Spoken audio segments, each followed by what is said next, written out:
Okay, this is Gino Robair at the 2010 NAMM show with Jack Joseph Puig. Hi, how are you? There he is. It's hard to find him. Tell us about your collection for Waves. Well, we've developed this collection for Waves, and the main reason why I wanted to do it is because I wanted to create something that was a sound, sort of more of a soundscape for people. I mean, bass, treble, all those things, compression are important things, but they're engineering mind.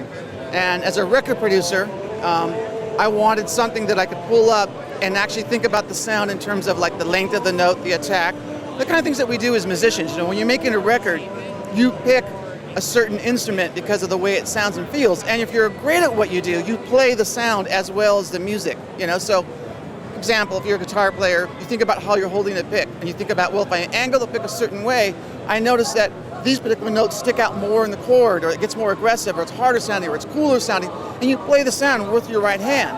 And I thought, well, what about if I make a plug-in that'll have bass, it'll have treble, it'll have compression, it'll have reverb, all those things, right? But the main crux of it, the main focus, what happens if I make something that has attack, length, distortion, attitude, you know, all those sort of soundscape things that you think about when you're making your record as a musician, so that when you get the record to work on, if it doesn't have that, it's easily done. Like, you know, well, I wish it had more attack. It's just not attacky. Well, I wish the note was longer. I wish it was like this. You can do it like that. You don't have to go in and figure out which compressor I'm going to grab, which equalizer, how am I going to do it? You don't have to go into that techie, you know, right brain mode. You're working musically. You're working like intuitively and musically. And that's what I wanted in this plugin, and that's what we have. We have the Puig Child, you know, which is obviously the classic. It's really the Rolls Royce. I mean, when we first started, we talked about all the different kinds of compressors that we could do that are classic compressors that are in record studios, and we decided to take the plunge and go for it and get gutsy and actually go after like John Lennon's Imagine, so to speak, right? Or Jimi Hendrix's Purple Haze, and go after like the classic, the compressor that is it, which is the Fairchild. And we succeeded. So that was that. We did that. We did the Puig Tech. I thought that was really cool. But then I wanted to make something more for the musicians, for the GC Pro people, for the people that are making records in, you know, in makeshift situations like hotel rooms, houses, garages, anything but the professional record studio, where they really need a tool where they can shape it, because maybe they didn't do it right. Maybe they didn't. After they made their record, they realized, oh, the bass drum's too clicky, and I wish it went on longer, you know, because the song's at 140 BPMs, and I want to feel more like 135. I want to feel a little slower, I want the note longer. Well, you can do that, and that's what I wanted to do, in a nutshell. In your own production, do you spend a lot of time with compressors? I mean, what's the piece of gear that you probably spend the most working with when you're mixing? Without a doubt, compression. And the reason why is not because I want it to be loud. It's the most musical thing we get to work with. You think about compression, right? It moves. It actually, the time constant moves, and you can actually make something breathe and push and pull and do things that it wouldn't normally do. Where equalizer is great, you know, I understand what it's worth and all that, but the compression is the one that's really musical. And I would die without compression. Die. You talked about loudness. Where are you in the loudness war, that whole concept? I don't like it. None of us like it. And we all fight it, but somehow we all lose a fight.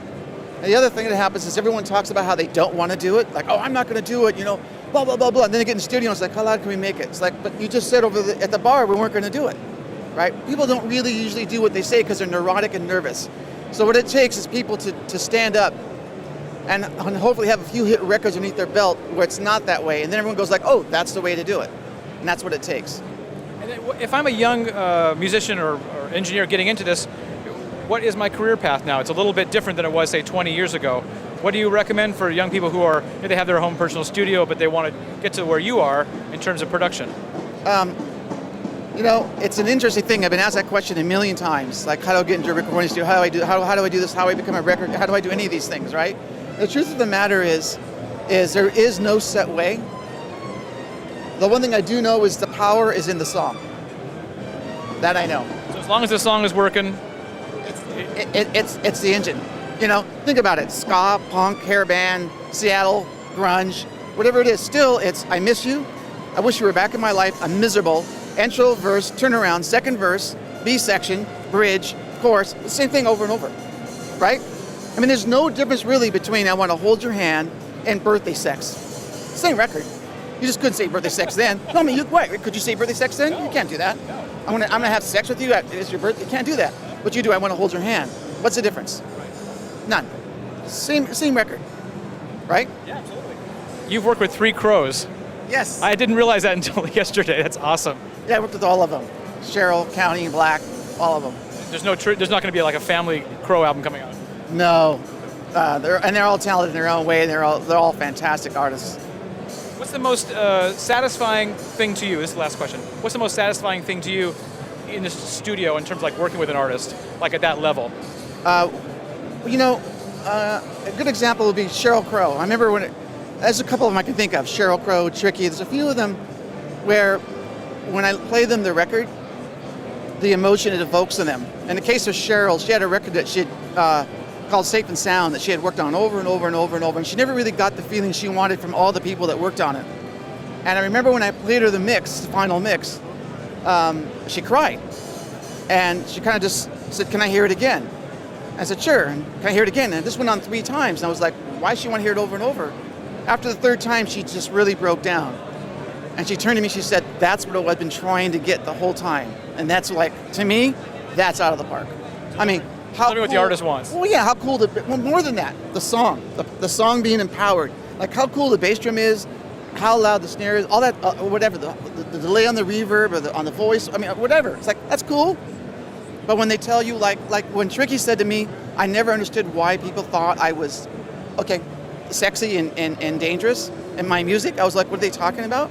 Until I heard this song that you just did, now that sounds sexy and dangerous. Like, I understand now who I am. How much better does it get than that? That's like out of the park for me.